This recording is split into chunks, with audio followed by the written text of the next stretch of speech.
Hello there, YouTube viewers. This is the National Federation of Christian Laymen, and I'm doing a video real quick on the situation in Houston, Texas. Mayor Anise Parker.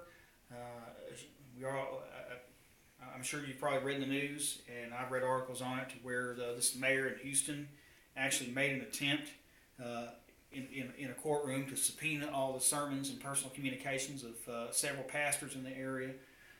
Illegally, I might add, due to the fact that they opposed this bathroom ordinance or something like that she was doing to allow transgenders to use any restroom they want, which to me, these kind of laws, they go against common sense. I mean, think about it. The situation you're setting yourself up for, let's say you have a man claiming that he's a transgender woman, maybe he's making it up. This could happen, you know, and he could use that as an excuse to be able to get into a female restroom, and he could be a rapist or a pedophile or something, and just using that as an excuse, and then he could be in the same restroom as young women, little girls, and things like that. So I mean, there's just no. I don't support these type of laws because common sense will tell you alone that you don't need to support something like that. But these churches opposed it. They got a petition together, got I think 50,000 signatures, and the mayor and the city attorney refused to certify the petition for bogus reasons, one bogus reason or another. And then they filed suit. So now, I guess it's an intimidation tactic in court. She filed a subpoena to get all these pastors any sermons or personal communique on anything they preach regarding homosexuality, I guess, or this ordinance. But I'm doing this video because we need to protest this. This is a violation of the civil rights of the Christian community in Houston. It's a violation of the rights of these pastors under the First Amendment of the U.S. Constitution, the freedom of speech, freedom of religion, the right to petition. I mean, this is what this is. It's a bullying technique in order to bully and intimidate these churches and pastors and these Christians into silence. And we can't allow this. This is a huge abuse of power and abuse of authority by Mayor Parker, and I think she should be recalled from office, and I think that she should face civil rights charges for what she's done, because it's an abuse of power. Now, I have heard that she has backed down on this, but we as Christians, we need to, especially the Christian community in America, we need to take a stand for our values and for our rights, because, like, for instance, Nazi Germany, there were stages to persecution. Hitler couldn't just jump in as soon as he got in office and start rounding up Jews. He had to prepare the German people. He had to do it gradually. You know, he started off attacking the Jews in the media, demonizing them, portraying them as villains, as enemies, as bad guys, and everything like that. And government officials doing it, comparing them to a disease and things like that. I mean, they did use terminology, calling them rats, comparing them to rats and stuff like that.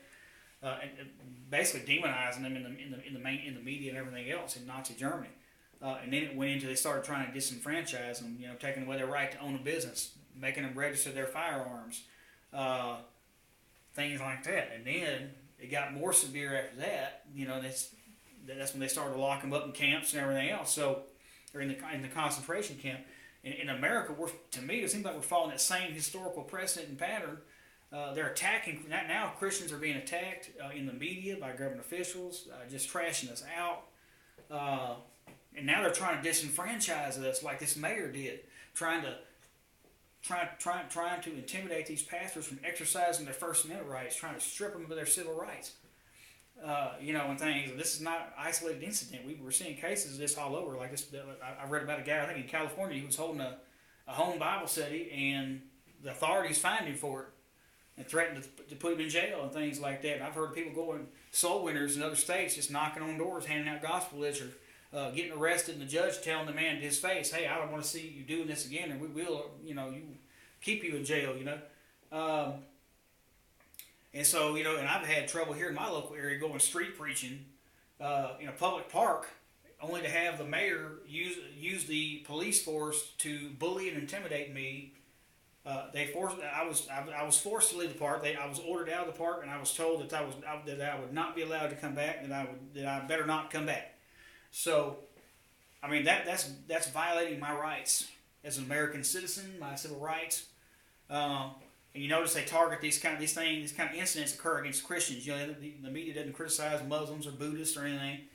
If you're a Muslim passing out Korans, you're not going to have a problem. If you're a Buddhist passing out Buddhist pamphlets or something, you're not going to have a problem.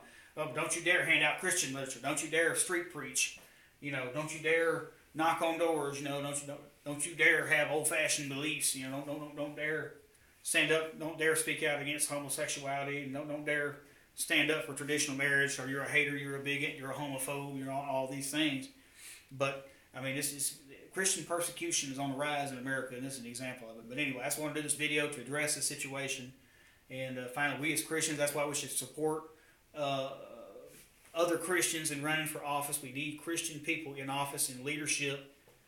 Like the Bible says, when the righteous bear rule, the righteous rejoice. When the wicked bear rule, the righteous suffer. You see what I'm saying? So we need to make sure we're supporting good, godly leadership. And that's why I refuse to vote for the Democratic Party, and I put that out there because this Anise Parker and people like her of her ilk, they're and basically where all this war on Christianity is coming from is coming mostly from the Democratic Party, from Obama and the Obama administration all the way down. So I mean, it's just you see what Obama's doing to Christians in the military. They try to pass a regulation to where you could be charged in the military, if, and be arrested if you shared your faith in the military.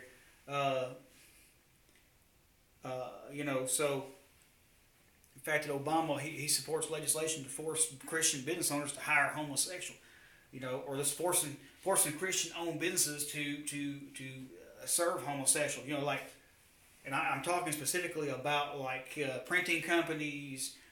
Wedding companies who do wedding cakes and photography, forcing them to go against their beliefs. Obama trying to force Christian churches to buy abortion pills and things under Obamacare for people going against total violation of the First Amendment, just total tyrannical and illegal, and just fascistic kind of tyrannical kind of stuff.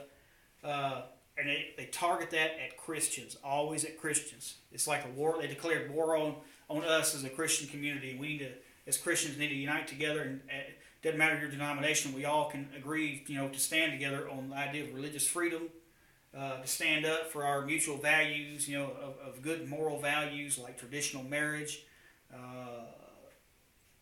Trying to stand up for traditional family values and morality.